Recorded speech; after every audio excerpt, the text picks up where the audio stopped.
I can't even really get through the intro because I'm just so excited. We have somebody here who is no stranger to Comic-Con. We have Guillermo del Toro of Crimson Peak. Oh, yeah. I'm so excited. He starts waving like a beauty queen, and I'm like, okay, I'm gonna do it too. He makes it look cool. This is what a Comic-Con vet does. Yeah. It's true. How many Comic-Cons is this for you? Oh, I've been coming since the early 90s. Wow. And it was a very different place back then, yeah. Do you have time to enjoy Comic-Con as well? And are there certain things that you look forward to seeing while you're here? Most every time I end up picking one or two artists from the floor to work on a movie. Two of the artists I met on the floor are now working on Pacific Rim 2 with me. Oh, wow. So are you going to be crashing the Star Wars panel today? I wish. I want to say hi to JJ, you know, and JJ and I have known each other for over 20 years.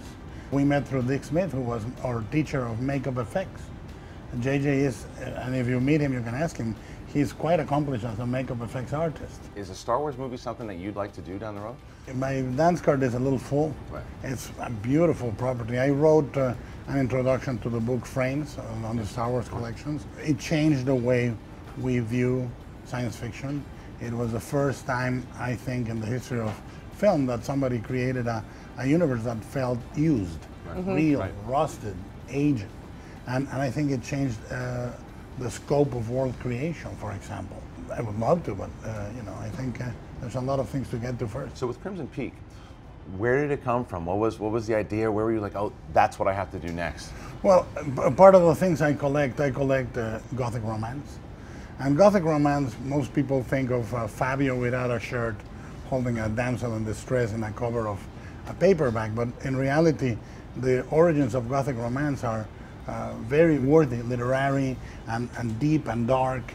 Things that are scary, but also romantic. You put so much detail into building the actual house that there's the word fear embroidered in the wallpaper. Are there any other Easter eggs that people can There's look for? a lot of Easter eggs in that movie. We built furniture in 2 sizes so that when the heroine sits and she's feeling weak, the furniture looks bigger. Props are bigger around her.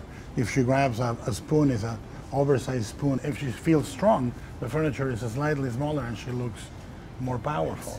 It's, I think, the most beautiful movie visually I've ever made. Wow. And at the same time is very special. It's one of my top 3 favorites I've ever done. Wow, that's saying, I'm Can't not wait saying to a see lot. it.